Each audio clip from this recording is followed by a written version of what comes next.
toujours fait. Pourquoi? Parce qu'ils nous prennent pour acquis. Mais qu'est-ce qui est plus offensant? Le fait que quelques années de cela, Trudeau s'est couvert le visage de noir, ou le fait que le 31 janvier et le 1er février 2003, des Blancs se sont réunis à Mitch Lake à Gatineau. Ils ont décidé que le président d'Haïti doit être reversé, qu'Haïti doit être mis sous tutelle et de retourner avec une armée sanguinaire.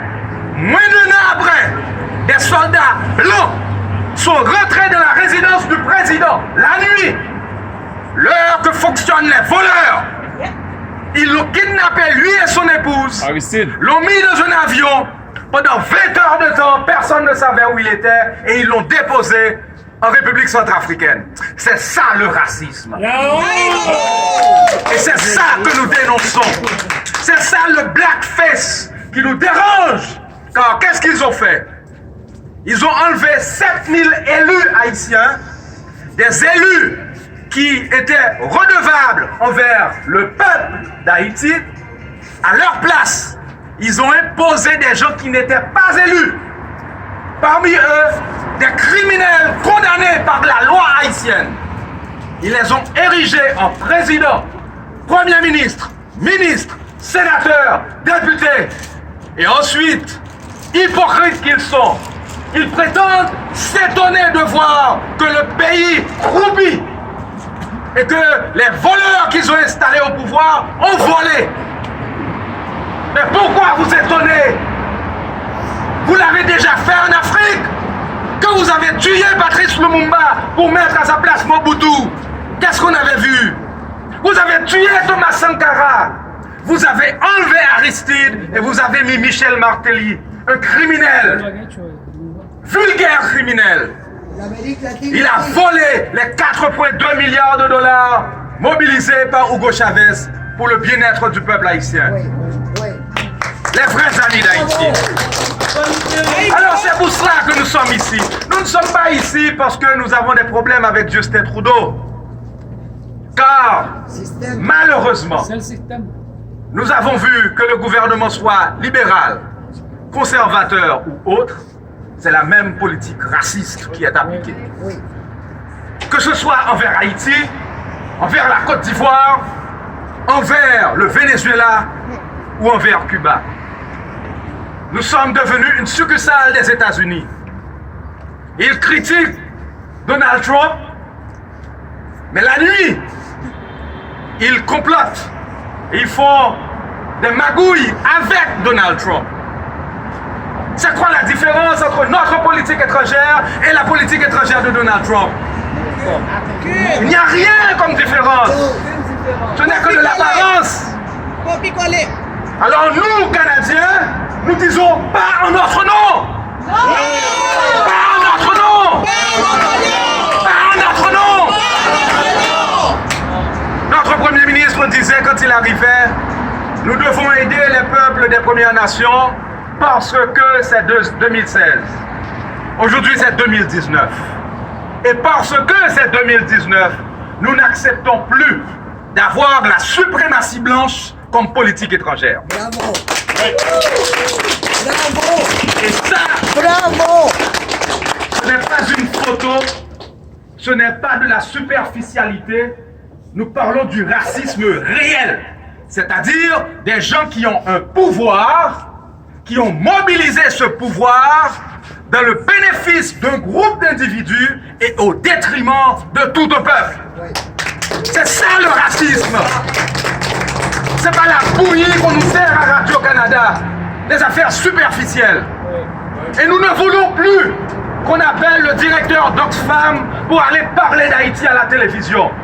Nous avons des Haïtiens qui peuvent parler. Nous pouvons parler français, nous pouvons parler anglais. Et si vous voulez, nous pouvons parler inuktitut. Alors cessez de nous abattir avec vos stupidités en invitant des directeurs d'ONG pour parler pour nous. Nous avons des femmes, nous avons des hommes qui peuvent parler. Et en Haïti, les jeunes hommes, certains d'entre eux à l'âge de 16 ans, qui militent, oui, il faut du grabuge. Mais moi je vous dis, ils n'ont pas utilisé un dixième de la violence qui est utilisée contre eux par ce groupe raciste qui tue les gens en Haïti. N'avons-nous pas vu des émeutes ici à Montréal? C'était pourquoi? Parce qu'il y avait un match de hockey. Mais eux en Haïti, ils ne font pas ça par cause de matchs de football. Ils font ça parce qu'on est en train de les tuer. On est en train de les tuer comme ça depuis 1492. Ils ont faim.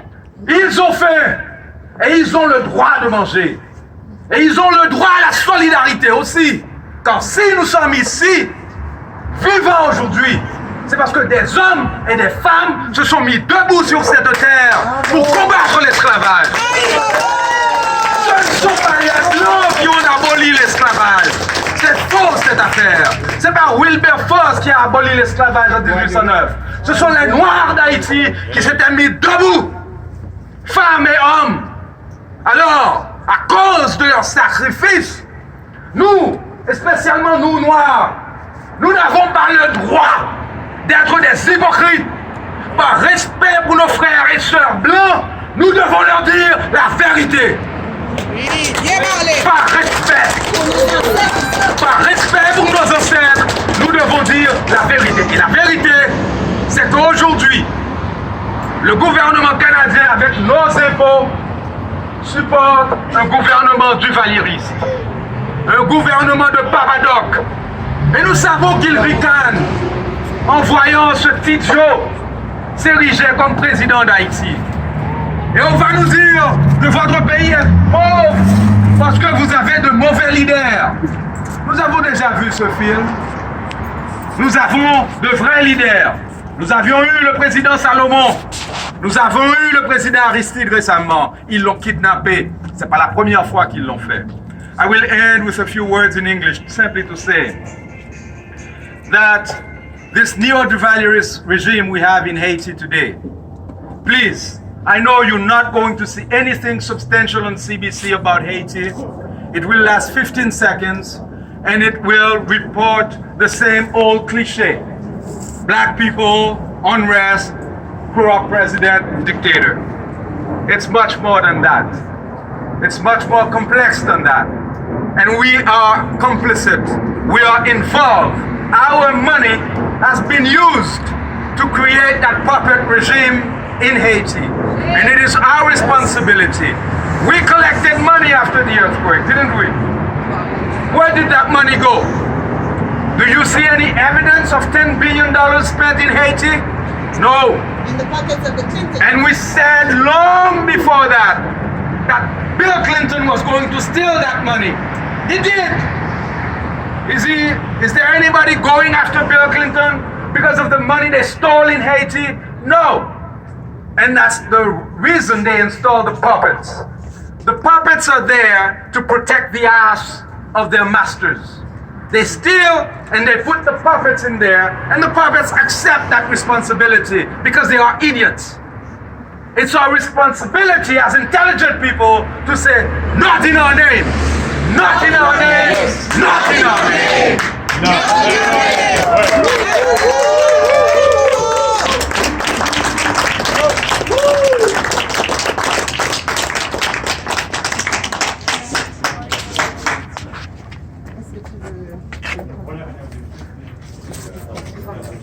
Je passe la parole à Françoise.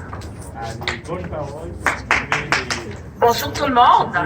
Bonjour. Alors nous saluons le peuple québécois, nous saluons nos amis qui sont à Montréal, qui sont venus ici aujourd'hui pour supporter, pour faire preuve de solidarité envers le peuple haïtien. Cela veut dire que ces gens qui sont là, ils ont compris que les revendications du peuple haïtien sont conformes aux valeurs qui sont promues par le peuple canadien. Le peuple haïtien aujourd'hui est en train de réclamer leurs droits fondamentaux de vivre comme être humain. C'est juste le minimum qu'on réclame.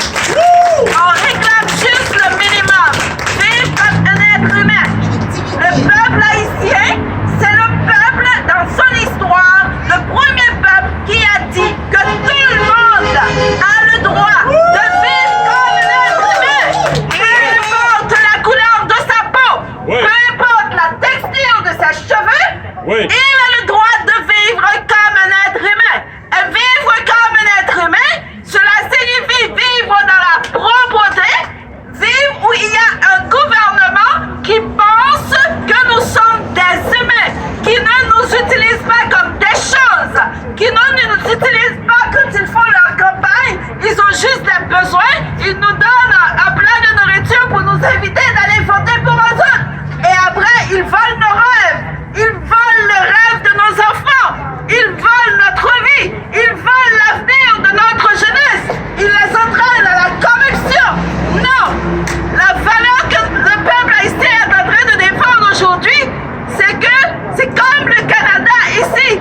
Si un travailleur fait un minimum de manque de respect, si un travailleur ici vole 1 centime, il peut se voir virer de son poste.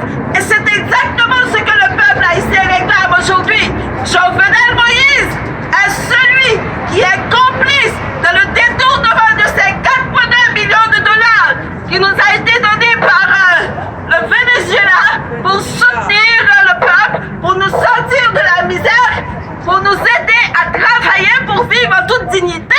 Et voilà que, en équipe de complices, se sont mis ensemble, ils ont payé cet argent, ils ont volé cet argent, ils l'ont détourné pour aller le mettre dans les banques en France, aux États-Unis et même au Canada. Ah, bah le grand groupe. Nous disons non. Et pour le grand groupe, s'il vous plaît, nous ne voulons pas d'ingérence. Arrêtez